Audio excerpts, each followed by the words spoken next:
Masaya silang nag-uusap ng hipag niya dahil ngayon ang araw ng kanyang kasal. Kinasal siya sa isang lalaki na galing sa mayamang pamilya.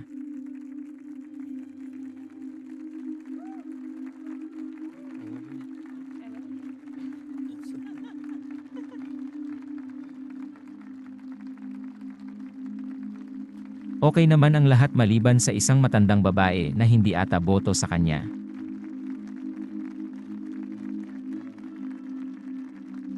Tapos na ang kasal kaya mag-honeymoon na sana sila nang parang may nanonood sa kanila. Nakasilip pala ang matandang babae. Nagulat sila nang mapansin nila ito. Tinawag sila neto para sa isang family tradition. Habang nakaupo sila sa isang mesa, kwinento ng kanyang tatay ng lalaki kung paano nakipagkasundo ang kanilang ninuno sa isang taong pinangalan ng Lebail. Upang buuin ang kapalaran ng Ledomas kapalit ng pagsunod ng pamilya sa isang tradisyon. Bawat bagong miyembro ng pamilya ay kukuha ng baraha mula sa puzzle box ni Lebail. Ang nabunot ng babae ay taguan o hide and seek. Natawa ang babae kung lalaruin ba talaga nila ito pero parang may kaba sa reaksyon ng pamilya.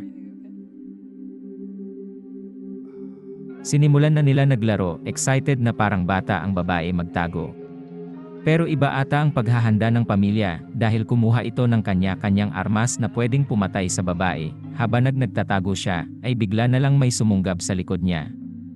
Yun pala ang kanyang asawa na ililigtas siya sa madilim na larong ito. Sa una ay hindi saya makapaniwala pero laking gulat niya sa nasaksihan niya.